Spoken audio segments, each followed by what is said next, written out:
கர்த்தர் அதிசயங்களை செய்கிறார். ஊழியங்கள் வழங்கும் ஜீவ வார்த்தை. இந்த நாளிலும் கர்த்தருடைய ஊழியக்காரன் இயேசுவின் நாமத்தில் உங்கள் அனைவரையும் வாழ்த்துகிறேன். இயேசுப்பா நல்லவர். பெரிய காரியங்களை ஆண்டவர் உங்களுக்கு செய்வார்.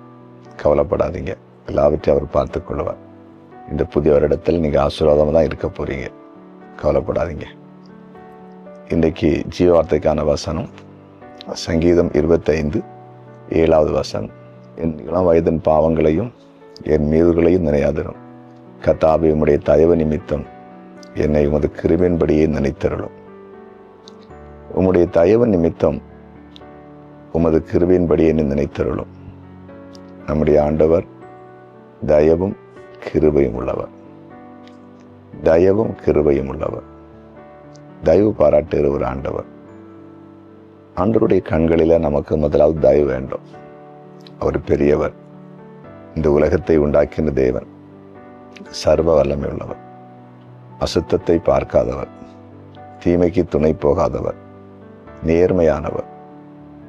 அவருக்கு முன்பாக நம்ம போகும்போது அவரை போல நம்ம உத்தம உண்மையமா இருக்க முடியாது. அப்போ ஆண்டவரிடத்துல நம்ம போய் நிற்கும்போது அவர் நமக்கு கண்டிப்பாக தயவு பாராட்டி ஆகணும். அப்போதான் அவருடைய கண்களில் நமக்கு இரக்கம் கிடைக்கும்.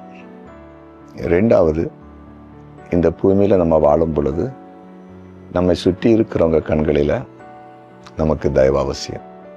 அதே ஆண்டவர் தான் தயவு கிடைக்கும்படிக்கு செய்யணும். நம்மை காட்டிலும் படித்தவர்கள், அதிகாரத்தில் இருக்கிறவர்கள், உயர்ந்தவர்கள், ஞானவான்கள், கல்விமான்கள், அதிகாரத்தில் இருக்கிறவர்கள், இப்படி பலர் நம்மை சுற்றி இருக்கிறார்கள். அவர்களிடத்தில் நமக்கு உதவி தேவைப்படும்.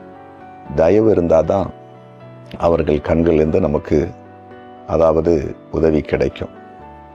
ஆகல் ஆண்டவர் என்ன செய்கிறார்னா, அவருடைய கண்களிலும் நமக்கு தயவு கிடைக்கும்படி செய்கிறார். மற்றவங்க கண்களில் நமக்கு தயவு கிடைக்கும்படி செய்கிறார். இந்த தயவு நம்மை இந்த பூமியிலே உயர்த்துகிறது. நாம் உயர்ந்த ஸ்தானத்துக்கு வருகிறோம். ரூத்துக்கு போவாஸ் கண்களில் தயவு கிடைச்சனால தான் அந்த போவாஸுக்கு அவள் மனைவியாக மாற முடிந்தது. அவள் வாழ்க்கையே மாற்றி போடப்பட்டது. உயர்ந்த உன்னதமான நிலைக்கு வந்தார். ஆக இன்றைக்கு உங்களோட ஆண்டவர் பேசி கொண்டிருக்கிறார். தயவு கிடைக்கும்படிக்கு செய்ய போகிறார். உங்கள் வாழ்க்கை மேன்மையடைய போகிறது. ஜெபிக்கலாமா? ஜெபிக்கலாம். ஆண்டவரே, உம்மை நன்றியோடு நாங்கள் ஸ்தோத்தரிக்கிறோம், துதிக்கிறோம். உம்முடைய கிருபைக்காக நன்றி. தயவும் இரக்கமும் பாராட்டுகிற எங்கள் அன்பு தகப்பனே, உம்முடைய கண்களில் அனைவருக்கும் நீர் தயவு கிடைக்கும்படி செய்யும்படிக்கு ஜெபிக்கிறேன். அது மட்டுமல்ல, இந்த பூமியிலே ஒவ்வொருவருக்கும் இவர்களை காட்டிலும் உயர்ந்தவர்களிடத்தில், அதிகாரத்தில் இருக்கிறவரிடத்தில் தயவு கிடைக்கும்படி செய்து ஒவ்வொருடைய வாழ்க்கையை மேன்மைப்படுத்தும்படிக்கு ஜெபிக்கிறேன். குறிப்பாக வியாதிப்பட்டவர்களை ஏசப்பா நீங்க சுகமாக்கும்படிக்கு ஜெபிக்கிறேன். சமாதானம் இல்லாதவர்களுக்கு நீர் சமாதானத்தை கொடுக்கும்படிக்கு ஜெபிக்கிறேன். வேலை இல்லாதவர்களுக்கு வேலையை தாருங்க. தொழில் வியாபாரம் செய்கிறவர்களை செழிக்க பண்ணுங்க. ஆண்டவரே, இன்னும் இந்த நாட்களில் திருமண நாளை காண்கிற ஒவ்வொருவரையும் ஆசீர்வதிங்க. பிறந்த நாளை காண்கிற ஒவ்வொருவரையும் ஆசீர்வதிங்க. உம்முடைய கிருபை எல்லாரையும் வழி நடத்தட்டும் என்று ஜெபிக்கிறேன். எங்கள் ஜெபத்தை கேட்டு நன்றி. இயேசுவின் நாமத்தில் பிதாவே, ஆமென்.